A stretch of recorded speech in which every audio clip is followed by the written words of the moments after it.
Hi students, this is Alex here. இந்த ப்ராப்ளத்தில் பார்த்தீங்கன்னா ஒரு மேனுஃபேக்சரிங் காஸ்ட் என்னெல்லாம் இருக்குன்னு கொடுத்துருக்காங்க. ₹1600 கொடுத்துருக்காங்க as overhead material cost. அதுக்கப்புறம் ₹30 per item. அதுக்கப்புறம் லேபர் காஸ்ட் வந்து x square by 100 அப்படின்னு கொடுத்துருக்காங்க. And for x items produced. இப்போ how many items to be produced to have a minimum average cost அப்படின்னு கேட்டிருக்காங்க. ஸோ முதல்ல நம்ம காஸ்ட் ஃபங்க்ஷனை என்னென்னு எழுதணும். ஸோ 1600 இருக்கு. அதுக்கப்புறம் 30 பெர் ஐட்டம்னா 30x அப்படின்னு போடணும். அதே மாதிரி லேபர் காஸ்ட் வந்து எக்ஸ் ஸ்கொயர் பை 100. இப்போ ஆவரேஜ் காஸ்ட் அப்படின்றது நம்ம காஸ்ட் ஃபங்க்ஷனை எக்ஸால டிவைட் பண்ணணும்.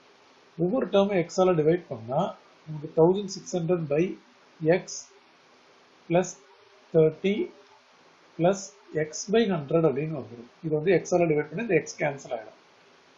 இப்போ இதுதான் நமக்கு ஒரு ஃபங்க்ஷன் மாதிரி. இதோட ஃபர்ஸ்ட் டிஃபரன்ஷியேஷன் கண்டுபிடிக்கணும்.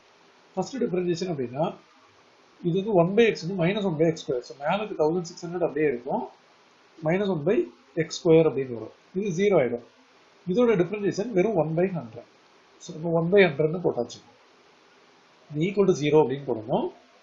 இப்போ இதுல இருந்து நம்ம எக்ஸ் வேல்யூ கண்டுபிடிக்கணும். இது நெகட்டிவா இருக்கிறதுனால அதர் சைடு எடுத்துக்கலாம். So 1/100 equal to 1600 divided by x square.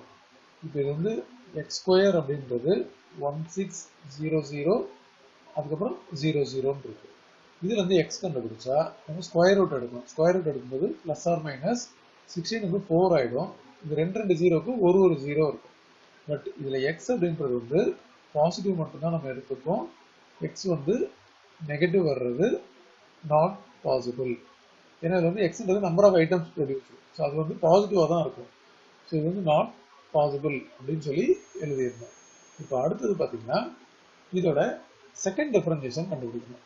So நம்ம ஆவரேஜ் காஸ்டோட செகண்ட் டெரிவேட்டிவ் எங்கே ஈக்குவல் டு 0 போட்டோமோ இதுலேருந்து கண்டினியூ பண்ணணும்.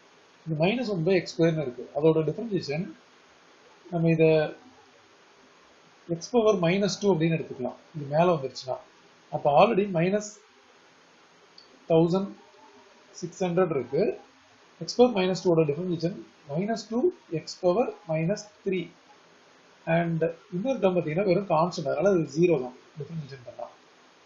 ஸோ இது வந்து 3200 டிவைடட் பை x³ எக்ஸோட வேல்யூ இங்கே சப்ஸ்டிட்யூட் பண்ணால் 3200 டிவைடட் பை 400³ அப்படின்னு வரும். பட் எனிவே இது வந்து பாசிட்டிவ் greater than 0.